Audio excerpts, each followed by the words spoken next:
저는 결혼한 지 10년이 되었고 남편은 다 좋은데 경제적인 면에서 관리가 안 되는 사람이었어요. 경제관념이 누굴 닮은 것인지 영 꽝이었거든요. 연애 때는 제가 관리해주고 남편이 옆에서 배우면 해결이 될 줄 알았어요.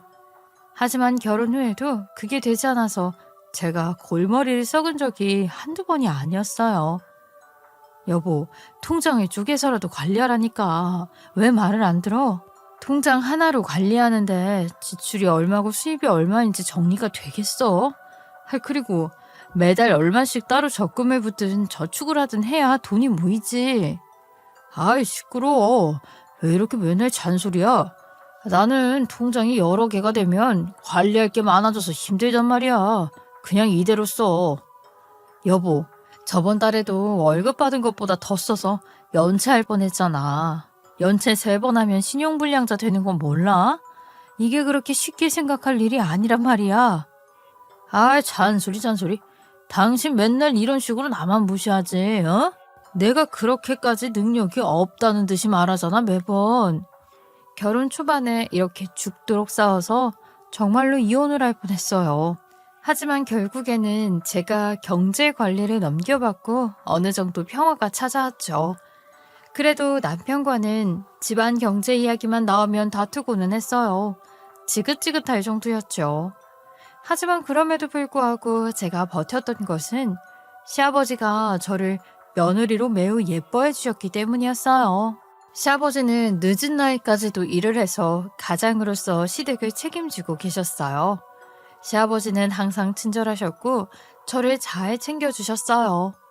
그런데 시어머니와 시아버지가 이혼을 한 뒤부터 저의 지옥이 시작되었죠. 남편은 시아버지가 시댁에서 떠난 뒤 시댁과 우리 집을 통틀어 경제활동을 하는 유일한 사람이 되었어요. 그래서인지 갑자기 태도가 돌변하더니 자기가 무엇이라도 되는 것처럼 구는 것이었어요. 이제 앞으로 내 통장은 내가 관리할 거야. 당신한테는 생활비만 줄 테니까 그렇게 하라. 그리고 앞으로는 당신이 쓰는 카드 그거 내역 다 나한테 날아올 거야. 그러니까 한 푼이라도 허투루 쓰기만 해봐. 무슨 소리야? 나는 지금까지 한 번도 돈을 허투루 쓴 적이 없어. 허투루 썼으면 당신이 그랬겠지. 그리고 당신 돈 관리할 줄 모르잖아. 당신 스스로도 알고 있으면서 통장 관리를 당신이 하겠다니? 그게 무슨 소리야? 내가 돈 관리할 줄 모른다고? 그건 당신 생각이지. 내가 그동안 당신 때문에 기죽어 살았을 뿐이야. 이제 돈 벌어오는 건 나 하나니까 당신도 잘 생각해. 나한테 잘 보여야 할 거야. 알겠어? 나 참 정말 기가 차네. 10년이나 내가 돈 관리해야 하는데 이제 와서 무슨 소리를 하는 거야. 한두 달만 해도 못하겠다는 소리 할걸? 이거 봐. 또 남편을 무시할 줄이나 알지? 아이고, 내가 앞으로 돈 관리하는 거 보면 당신도 찍소리 못할걸? 어디 두고 봐. 월말에 돈 없어서 굶는 걸 당연하게 여기던 사람이 돈 관리를 잘 할 수나 있겠어? 당신은 경제 관리 개념이 없어. 그냥 인정하고 나한테 맡겨. 제가 아무리 말해도 남편은 막무가내로 자신이 통장을 관리하겠다고 했어요.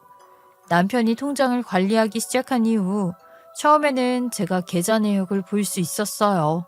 하지만 나중에는 그것도 못하도록 남편이 본인 계좌 비밀번호를 다 바꿔버렸어요. 어이가 없었지만 생활비는 매달 주고 있었기 때문에 불안했지만 일단 두고 보기 시작했어요. 그런데 남편은 통장을 가져가더니 돈 쓰는데 한 맺힌 사람처럼 펑펑 쓰기 시작했어요. 계좌 내역까지는 제가 알 수 없었지만 딱 봐도 그렇게 써서는 안 되는데 싶을 만큼 썼어요. 일단 차를 새로 뽑고 골프에 미쳐서 살았는데 그 골프를 신우랑 그렇게 치러 다니는 거예요. 오빠, 이번 주말에 알지? 나 완전 기대하고 있잖아. 우리 저번에 부킹해서 같이 친 사람들 중에 나한테 연락하는 사람 있다? 완전 대박이지? 진짜? 잘됐다. 혹시 그 사업으로 돈 좀 벌었다는 남자야? 그런 남자 잡을 수 있으면 완전 좋지. 다음 주말에 같이 가자고 다시 연락해봐. 분명히 온다고 할걸? 그럼 내가 얼마나 플러팅을 잘해놨는데 나한테 완전 푹 빠진 눈치던데? 다음 주 주말에 같이 가는 걸로 하고 오빠도 시간 비어나? 아가씨, 그게 무슨 소리예요? 요즘 골프 치러 다니는 것 같던데. 저번 주에도 갔는데 이번 주랑 다음 주에도 가기로 한 거예요? 어머, 깜짝이야. 언니는 왜 인기척도 없이 와요? 그리고 제가 언제 그렇게 말했어요? 다음 주 말고 다음 달 말이에요. 다음 달. 괜히 오해하지 마세요. 네? 이상하네. 좀 전에 분명히 이번 주랑 다음 주라고 그랬잖아요. 아니, 언제 그랬다고 그래. 그리고 우리가 골프 치러 가는 것까지 당신한테 보고라도 해야 돼? 아이, 신경 쓰지 마. 신경 쓸 거 없어. 이런 신우이도 정신이 단단히 나가 보였어요. 신우이는 이혼을 해서 혼자 애를 셋이나 키우고 있는데 애들 다 팽개치고 그러고 다니는 거였어요. 도대체 돈을 얼마나 쓰고 다니는 거야? 확인 좀 해봐야겠어. 하루는 남편이 출근한 사이에 남편이 골프 칠 때 입고 갔던 외투와 가방을 뒤져본 적이 있었어요. 그러다가 뭔가를 발견하고 저는 기절을 하는 줄 알았죠. 남편의 외투에서 길다란 영수증 하나를 발견했는데 골프 용품점 이름이 적혀 있고 남성용은 물론이고 여성용 골프복이니 골프채를 잔뜩 샀더라고요. 보아하니 남편이 신우이 부킹비까지 다 대주고 골프복에 골프채에 죄다 사주고 있는 것 같았죠. 그것도 저한테 숨기면서 그러고 다니는데 미치는 줄 알았어요. 저와 남편은 매일같이 다퉜어요. 당신 미쳤어? 또 나 몰래 골프용품 샀더라? 숨겨둔 건 애가 발견했어. 그렇게 돈 다 써대다가 우리 완전 파산하면 어떻게 하려고 그래? 이 사람이 정신이 단단히 나갔네 아주. 돈 좀 그만 써. 그걸 또 귀신같이 찾아냈네. 아이, 근데 내가 벌어서 내가 쓰겠다는데 당신이 왜 이렇게 참견이야? 그동안 그만큼 참견했으면 됐지. 두고 봐. 이러면 나도 가만히 안 있을 거야. 뭘 가만히 안 있을 건데. 지금도 아가씨 것까지 다 사주고 돈 다 쓰고 다니면서 지금보다 더한 짓을 하겠다고? 그러다 정말 파산해. 우리 집 파산시키면 당신도 파산하는 거야. 정신 좀 차려. 대책도 없이 왜 이래? 대책이 없다니? 내가 매달 돈 벌어오잖아. 내가 벌어와서 책임지겠다는데? 돈 안 버는 당신이야말로 왜 이러는 건데? 무슨 권리가 있어서 이러는데? 남편과 이렇게 싸워대도 결론이 나지를 않자 저는 신우이한테 따지러 갔어요. 남편이 따라오지 말라고 했지만 골프 치러 가는 날 바득바득 따라갔거든요. 가보니 신우이는 남자친구로 보이는 사람이랑 같이 있었는데 골프 치러 다니면서 사귀게 된 남자인 것 같았어요. 어쨌든 신우이는 저를 보더니 표정이 아주 똥 씹은 표정이 되더라고요. 아가씨, 확인해보니까 남편한테 골프복이며 골프채까지 아주 잔뜩 받아갔던데 이러면 곤란하죠. 서로 애도 있는 사이인데 애가 있으면 생활비가 최소 얼마나 드는지 알 거 아니에요. 우리 남편 월급 뻔한 거 다 알면서 그렇게 돈을 펑펑 써요? 이거 진짜 양심이 너무 없는 거 아니에요? 어머, 언니, 왜 저한테 그러세요? 저는 오빠가 같이 가자고 해서 간 것밖에 없어요. 오빠가 사주니까 받은 것뿐인데 저한테 잘못 있다고 하시면 좀 당황스럽네요. 그러게 따라오지 말라고 했잖아. 내가 동생한테 골프용품 좀 사줄 수 있는 거지. 남자친구도 와 있는 마당에 이래야 해? 신우이는 본인은 아무 잘못 없다는 듯이 연기를 하면서 저를 아주 새초롬하게 쳐다보더라고요.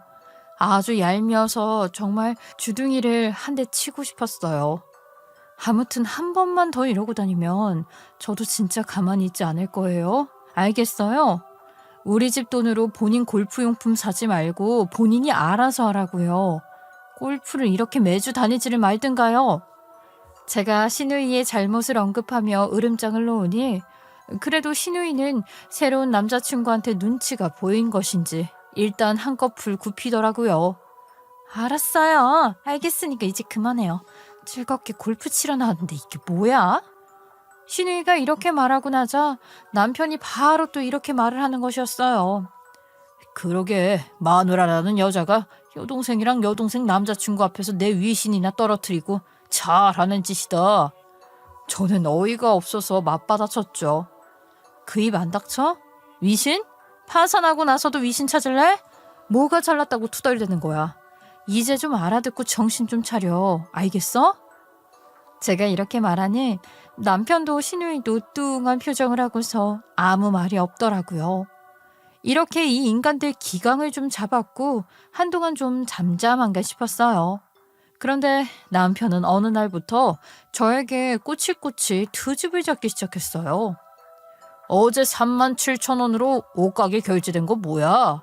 저번 달에도 옷 사더니 이번 달에도 옷 사는 거야? 집에서 집안일이나 하는 사람이 무슨 옷이 그렇게 필요해? 내가 아니라 우리 딸 거 산 거거든? 그리고 당신은 골프 치러 다니면서 신우이랑 신우이 남자친구한테 돈 펑펑 써대잖아.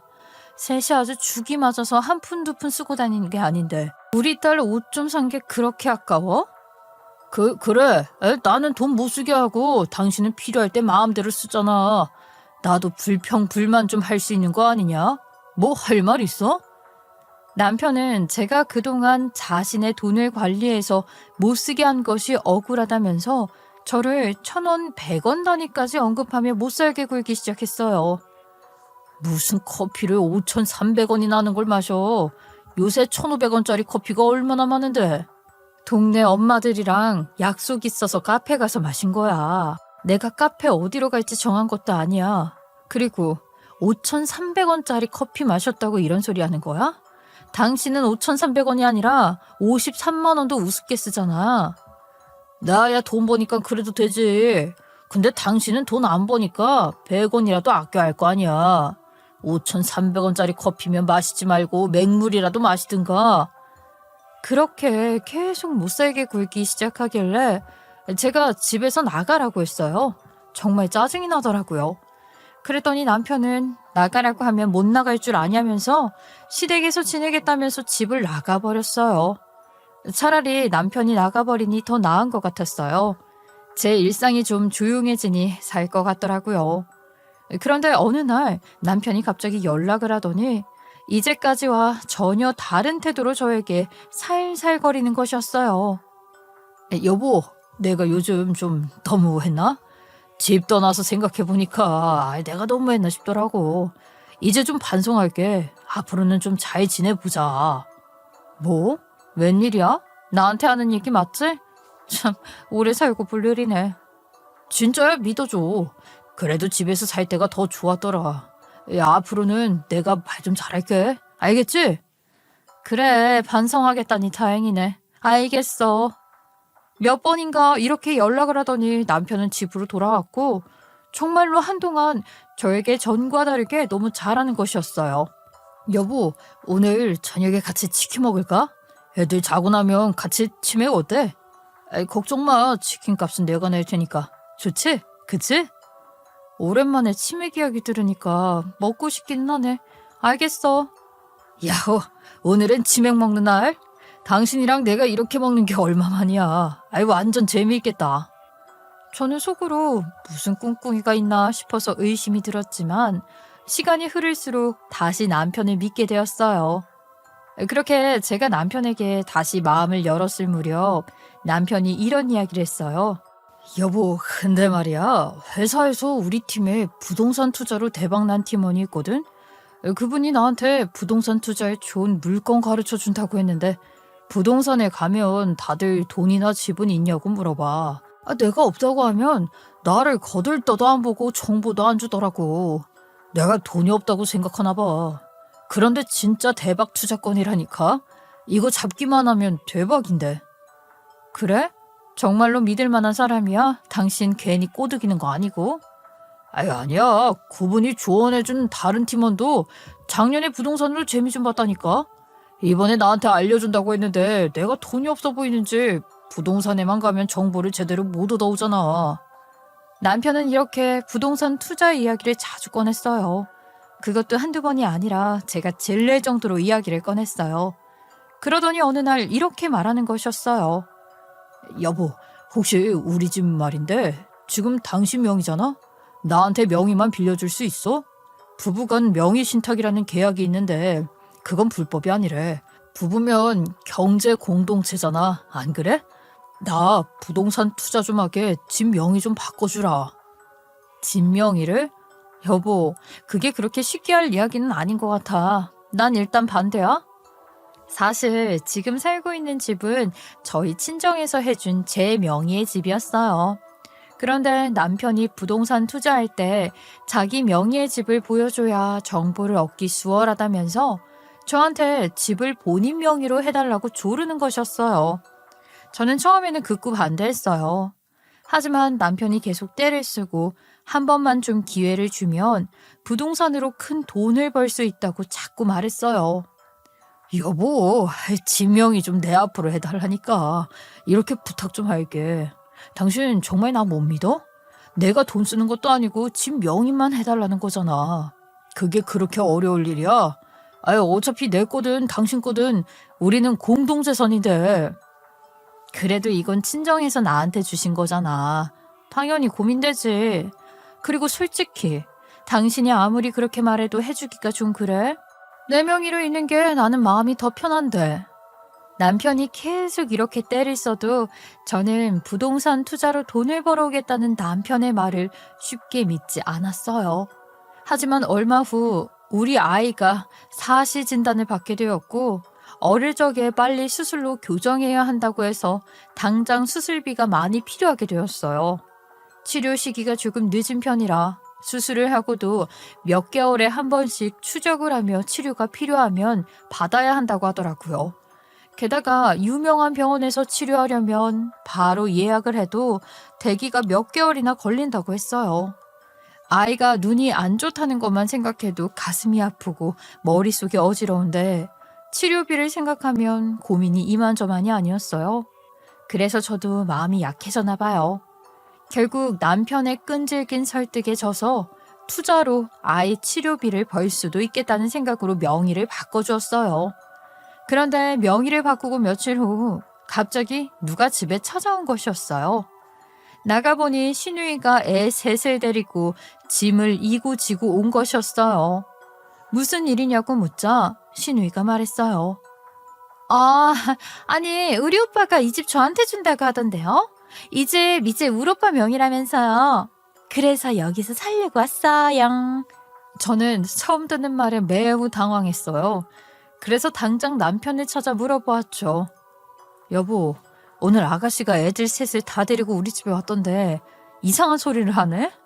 당신이 아가씨한테 집 넘겨주기로 했어? 맞아? 당신이 부동산에 투자하는데 필요 없다고 해서 명의 변경해 준 건데 아가씨한테 그걸 넘겨준 거야?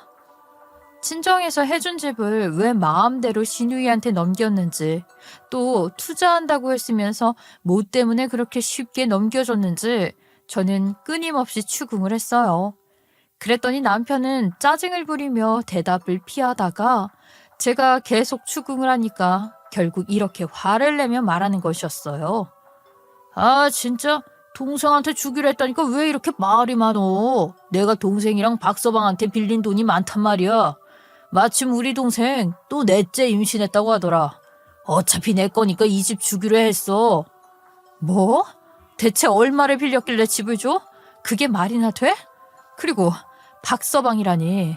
아가씨 아직 결혼도 안 했잖아. 남자친구 아니야? 그런데 돈을 빌렸다고?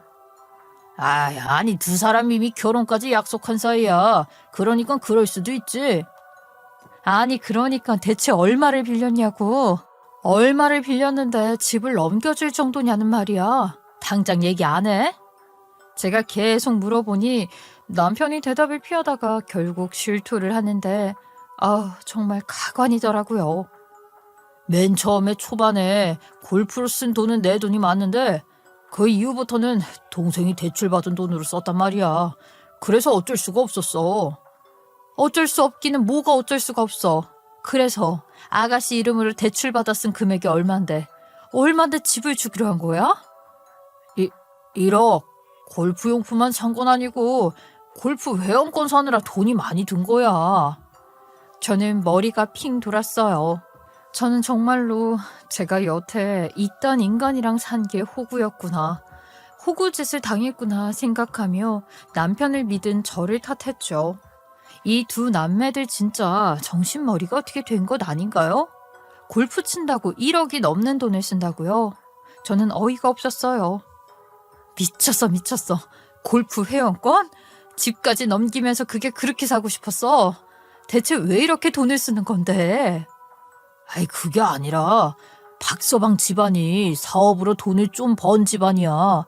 좀 사는 집안의 자식인데 내 동생이 그 사람이랑 재혼하려고 생각 중이어서 그 사람한테 잘 보이려고 물질 공세를 좀 펼친 거야. 박서방이랑 동생이 잘 되면 나한테도 그만큼 준다고 동생이 약속했단 말이야. 아니, 그렇게 돈을 쓴 것도 황당해 죽겠는데 당신이 아가씨 도와주려고 돈 썼다면서. 그러면 아가씨가 그 돈을 당신한테 달라고 하는 것도 웃긴 거 아니야? 동생도 빚 갚아야 하니까 그랬겠지. 나한테 돈이 없으면 집이라도 달라고 해서 그렇게 된 거야. 즉, 신우이가 돈이 없으면 집을 달라고 했고, 그래서 남편은 있지도 않은 부동산 투자 이야기를 들먹이면서 저한테 살살거리면서 저를 설득한 것이라는 말이었죠. 저는 정말 억울하고 화가 있는 대로 났어요. 제가 아이의 수술 소식에 또 남편에게 시달리느라고 마음이 힘든 탓에 당했구나 싶었어요. 남편이 저한테 조금 잘하면서 투자로 돈 벌어다 준다고 하니 넘어갔구나 싶었죠. 저는 그날부터 복수를 하기 위해 칼날을 갈았어요. 이 두 것들은 인간도 아닌 것들인 것 같아서 더 이상 상대하지 않기로 했어요. 저는 두 남매를 확실하게 이겨주기 위해 계획을 세우기 시작했어요. 제가 처음으로 한 일은 이혼을 해서 시댁을 나간 시아버지에게 연락을 한 것이었어요. 처음에 이야기를 했던 대로 저를 매우 예뻐해 주시던 시아버지 말이에요. 시아버지는 시어머니와 이혼을 해서 혼자 살고 계셨는데 시댁에서 이야기하는 이혼의 사유와 시아버지가 이야기하는 이혼의 사유가 전혀 달랐죠. 남편을 통해 들은 시어머니의 이혼 사유는 이러했어요. 아버지가 변호사 사무실에서 일하면서 격리랑 바람이 나서 엄마가 마음고생을 심하게 하셨다고 하더라고.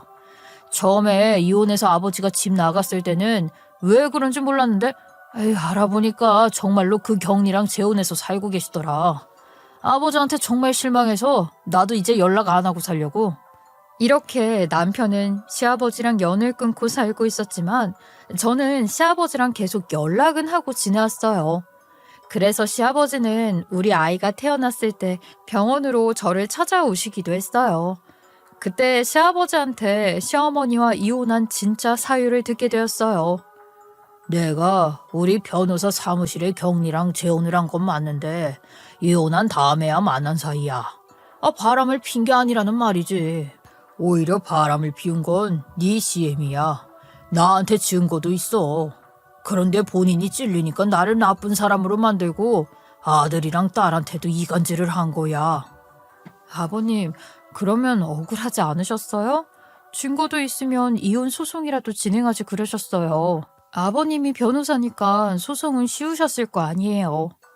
그럴까 했는데 그냥 그 소송 과정 자체가 스트레스가 심하다는 걸 아니까 안 하고 싶더라고. 이 나이 먹어서 이혼 소송으로 에너지 쓰는 것도 힘들고 솔직히 나는 돈을 잘 버니까 아쉬운 건 내가 아니라 전초겠지. 그때는 바람 피느라 뭐가 씌어서 그런 생각은 못한 것 같지만 사실 우리 시아버지는 이혼 전문 변호사였어요. 그래서 이혼 소송 과정을 누구보다 잘 알고 있는 분이었죠. 그리고 아무리 전처가 이간질을 했다고 해도 아들이랑 딸도 똑같아. 나한테 연락 한 번 없고 연락해도 아주 싸가지 없게 대답하면서 찬밥 취급을 하더라. 전처든 아들이든 딸이든 다 보기 싫어. 나는 너랑 우리 손주들만 예쁘다. 아버님, 이런 사연이 있었을 줄은 몰랐어요. 남편 말만 듣고 잘못 알고 있었는데 마음고생이 많으셨네요. 지금은 재혼하셨으니까 좀 마음 편하게 지내고 계신 거라면 좋겠어요. 그럼 지금은 훨씬 낫지. 이래서 다른 사람들이 이혼을 하는구나 싶더라니까. 우리 며느리도 힘든 일 있으면 언제든 나한테 말해라. 아빠라고 불러. 내가 네 아빠가 되어줄게. 친아빠처럼 생각해. 시아버지는 저희 아버지가 돌아가신 걸 알고 계셨거든요. 전 이렇게 마음을 써주시는 시아버지가 감사했어요. 시아버지는 그 뒤로도 저한테 항상 잘해주셨어요. 우리 애들한테도 할아버지 역할을 톡톡히 해주셨고요. 남편이 그 짓거리를 하면서 생활비를 박하게 줘도 제가 버텼던 것은 시아버지가 손주들 경제적 지원도 종종 해주셨기 때문이었어요. 그래서 저는 실제로 시아버지를 아빠라고 부르면서 남편과 시어머니 몰래 연락을 하고 있었죠. 그리고 남편이 시누이에게 제 집을 넘겨버린 황당한 일이 일어난 날, 변호사 아빠라고 부르는 시아버지한테 연락해서 이혼 소송을 준비하기 시작한 것이었죠. 아버지, 슬픈 소식이기는 한데 제가 이혼 소송을 하게 되었어요.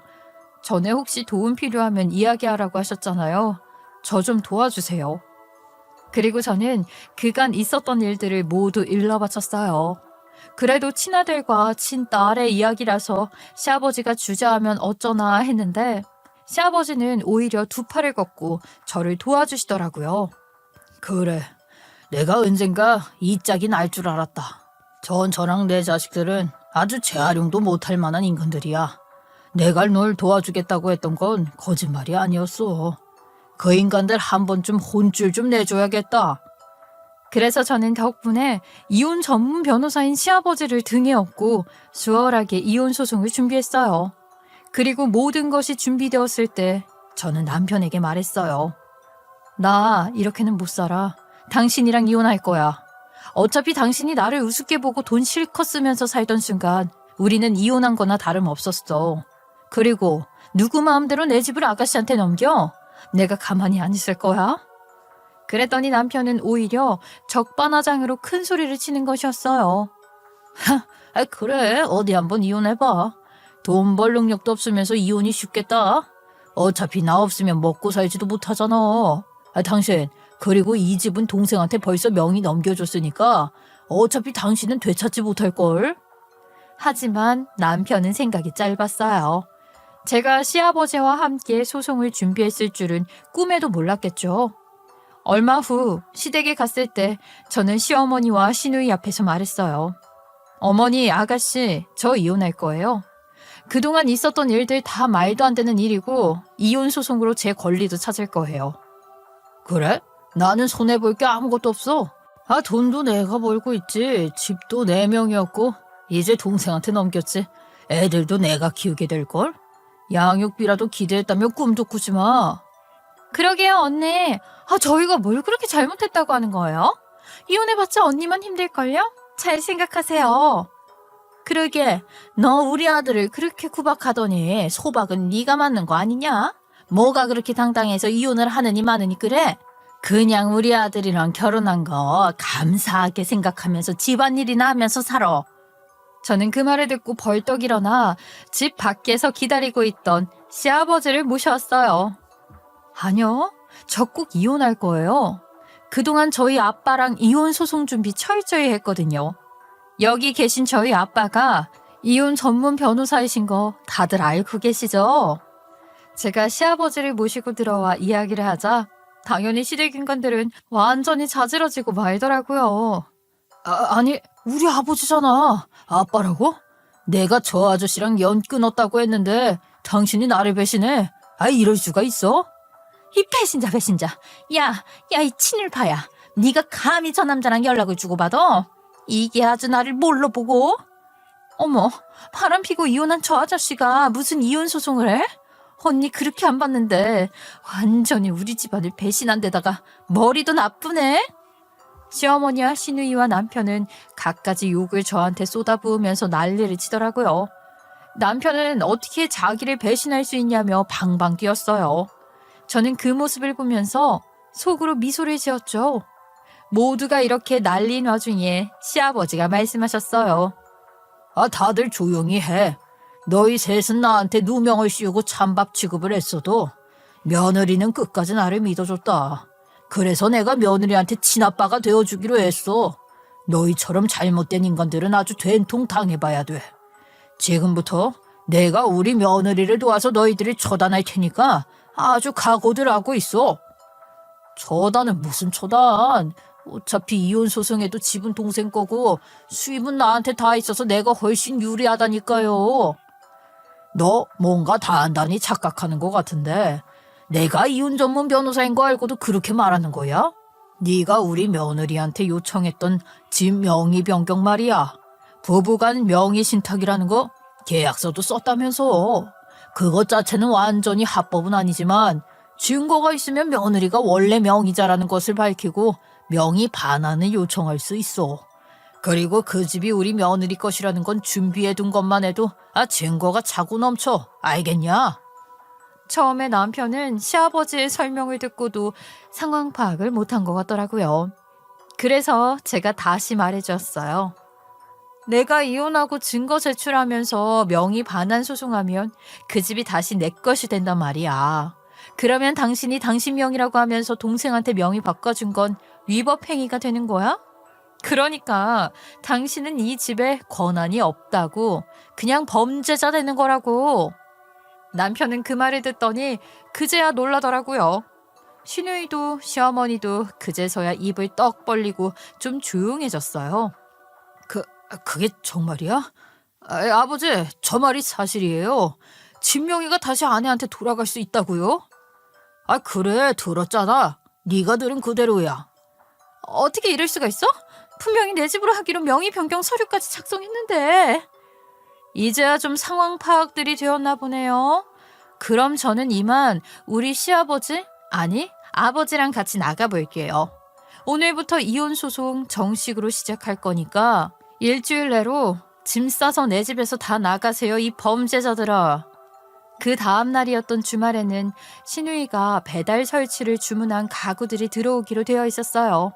그런데 남편이 그 이삿짐 차를 필사적으로 막아 세우더라고요. 저 죄송한데요. 이 가구들이 이 집에 들어오면 안 될 것 같아서요. 죄송한데 여기 적혀 있는 집으로 가주세요. 저희 동생 집이에요. 그러자 시누이가 남편을 말리면서 자기 집이라고 소리를 치더라고요. 아니, 아직 소송 제대로 하지도 않았고 이 집은 내 명의 집이야. 명의가 다시 언니 것이 될지 어떨지 알지도 못하는데 왜 가구 들어오는 걸 막고 그래? 오빠, 그냥 둬? 역시 그 오빠의 그 동생이라는 생각이 들었어요. 정말 꼴도 보기 싫더라고요. 그래서 이혼 법정에서 제대로 가르쳐주기로 했어요. 이혼 소송과 함께 집 명의 반환 소송도 진행했거든요. 그 집을 우리 부모님이 구입해서 저에게 증여했다는 증거 자료와 얼마 전까지 제 명의였다는 증거, 또 남편과 저 사이에 작성했던 부부간 명의 신탁 계약서도 제출했어요. 결국 저와 시아버지의 주장이 받아들여져서 그 집은 다시 제 명의가 되었고 전 남편은 명의를 도용한 것에 대해 벌을 받게 되었어요.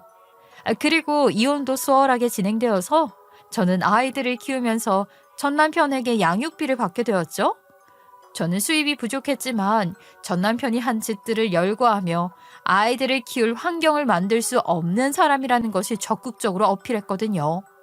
그렇게 그 집이 다시 제 명의가 되던 날 끝까지 집에 놀러 앉아있던 이전 시누이를 바로 쫓아냈어요. 자, 이제 확실해졌지? 이 집은 내 거야. 그동안 아주 집 생겼다고 으스대던데. 남의 집을 그렇게 쉽게 집어삼킬 수는 없는 거거든. 이제 당장 나가서 예전 집으로 돌아가. 말도 안 돼. 이거 잘못된 거 아니야? 이미 내 것이 된 건데 어떻게 명의를 마음대로 가질 수가 있어? 마음대로가 아니고 법적으로 되찾은 거야. 그걸 몰랐던 네가 멍청한 거겠지. 네가 한 짓을 생각하면 아주 화딱지가 치미니까 아직 예의 차려줄 때 알아서 나가. 알겠어? 저는 그렇게 말하고 이전 시누이의 짐을 싸서 집 밖으로 던져버렸어요. 전 남편은 이미 시댁으로 쫓아낸 뒤였죠. 그런데 더 가관인 것이 있었어요. 이혼 소송 관련해 처리를 도와주시던 시아버지를 통해 듣게 된 소식이었죠. 며느라, 그 명의 반환하면서 서류 확인해보니까 정말 황당한 걸 발견해서 연락한다. 내 아들놈이 네 집을 담보로 대출까지 받았었나 보다. 그것도 1억이 넘게 받았는데. 네? 집담보대출을 1억을 넘게 받았다고요? 전 전혀 몰랐어요. 저한테서 집 명의 가져갔을 때 빌린 거죠? 그래, 시기를 보니까 딱 그때네. 근데 걱정 마라. 이미 명의 반환이 된 후라서 이 기간에 집을 담보로 대출받은 건 아예 아들놈의 빚이 되는 거지. 네 빚이 되는 건 아니야. 집 담보도 풀릴 거고. 아, 그렇구나. 정말 다행이에요. 그 인간 아주 고생 좀 하겠어요. 전 남편은 집담보로 대출도 받고 이전 시누이에게 돈도 빌려서 그걸 펑펑 쓴 것이었죠. 그러니까 1억이 아니라 2억이 넘는 돈을 펑펑 쓰고 다닌 거예요.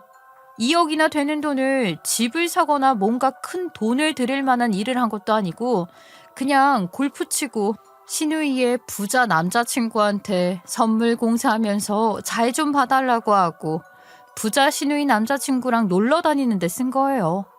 뭐 시누이 남자친구가 부자라고 했으니까 그 사람이랑 비슷하게 놀려면 돈이 필요했겠죠.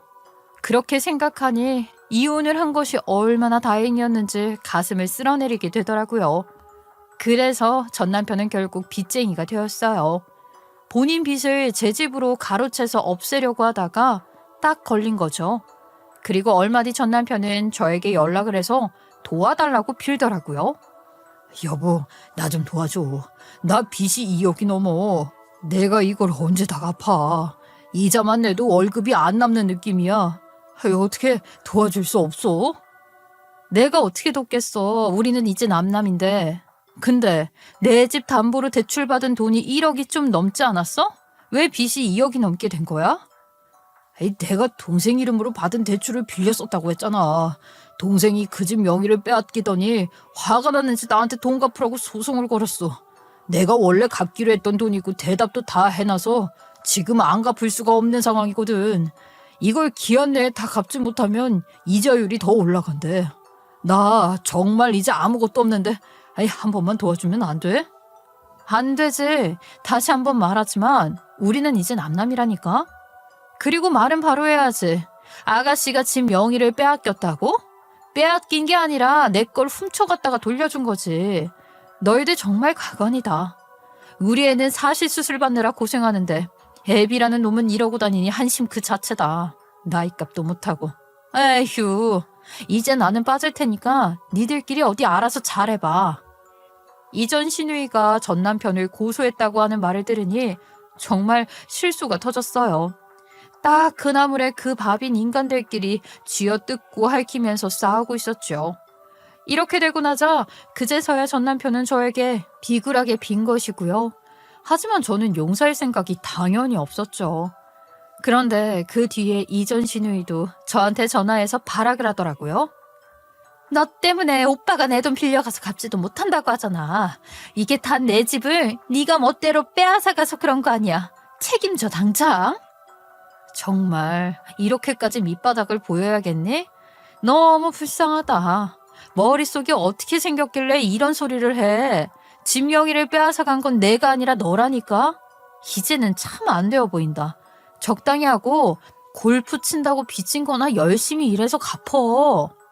이전 시누이의 말을 제대로 듣지도 않고 전화를 끊어버리면서 얼마나 통쾌했는지 몰라요. 드디어 해방이 된 기분이었죠. 그리고 얼마 뒤 시아버지가 저한테 연락을 해서 말씀하셨어요. 내가 가만히 생각해봤는데 그 세 인간들이 떠오를 때마다 너무 화가 나더라. 오랜만에 만나서도 나한테 그런 태도를 보인다는 게 참 이제 다 잊었다고 생각했는데 그렇지가 않았나 봐. 그리고 그 인간들이 너한테마저 고통을 줬다는 것에 화가 더 난다. 지금이라도 이혼 소송을 진행을 해보려고. 확실하게 처벌을 해서 그 인간들을 내 삶에서 끊어내야겠다. 정말요? 아버님, 저는 찬성이에요. 아버님이야말로 얼마나 억울하셨어요. 아버님이 소송하신다면 제가 응원할게요. 걱정하지 마시고 아버님 마음이 풀어질 수 있는 방향으로 진행을 하세요. 그래 고맙다. 역시 우리 며느리밖에 없어. 내가 꼭 이겨서 그 인간들 한 번 더 혼쭐을 내주마. 시아버지는 그 후 시어머니를 상대로 이혼 소송을 걸었어요. 당시에 시어머니가 시아버지한테 뜯어간 위자료만 해도 상당했던 것 같더라고요. 시아버지는 돈을 잘 버니까 그냥 줘버리고 잊으려고 했는데 그간 잊혀지지도 않았고 억울했던 것이었죠. 그래서 가지고 있던 시어머니가 바람을 핀 증거를 추가로 해 위자료 반환 소송을 했어요. 상간남 소송도 하고요. 시아버지가 진행한 이혼 소송은 쉽게 진행이 되어서 시아버지의 승소로 끝이 났어요. 그래서 시어머니는 받은 위자료를 다시 다 토해내게 되었죠. 시아버지는 상간남으로부터 위자료를 받게 되었고요. 이렇게 되자 또 시어머니가 와서 난리를 피더라고요. 아, 이게 뭐야? 영감탱이가 늙음하게 혼자가 되었으면 조용히 살아야지. 이제 와서 돈을 내놔라 말아야. 당장 취소해. 취소 안 해? 내가 조용히 살려고 했는데 굳이 악행을 벌려서 끄집어낸 건 당신이랑 애들이잖아. 며느리한테 들어보니 아주 나에 대해 지어낸 이야기가 많던데. 아, 당신이 그런 사람인 줄은 알았지만 정말 대단해. 아, 대단해. 그러니까 지금이라도 내가 억울한 걸 풀고 돈도 돌려받는 게 맞지 않아? 됐어. 몰라. 당장 이혼 소송 취소하고 위자료 반환도 취소해. 당신 때문에 내가 빚쟁이가 되게 생겼잖아. 그래요? 그럼 빚 갚으면서 살아야죠. 말도 안 되는 방법으로 다른 사람한테 돈을 뜯어냈으면 그걸 갚는 것도 당연한 거예요. 뭐가 그렇게 당당해서 취소하라 마라 하시는 거예요? 아유, 그럼 어떡해.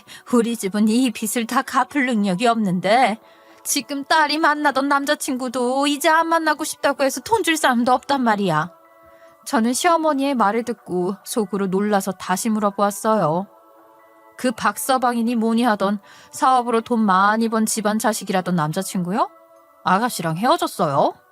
그래, 헤어졌어. 원래 박서방이랑 결혼하면 돈도 많이 지원받기로 했는데 이 일 때문인지 아니면 원래 그러려고 했던 건지 얼마 못 가 헤어졌더라. 그러니 내가 방법이 있겠어? 당신 옛날 일로 괜히 이제 와서 이러지 말고 위자료 반환 취소해. 옛날 일로 괜히 이런다고? 당신은 여전히 변한 게 없네. 내가 하지도 않은 일을 박박우겨서 나한테 모욕감을 준 게 별일 아니야? 하긴 당신이라는 인간은 그렇게 생각할 수도 있겠네. 나는 취소해 줄 생각 없어. 그러니까 남의 돈 가져다 쓸 생각하지 말고 빚이나 갚으면서 살아.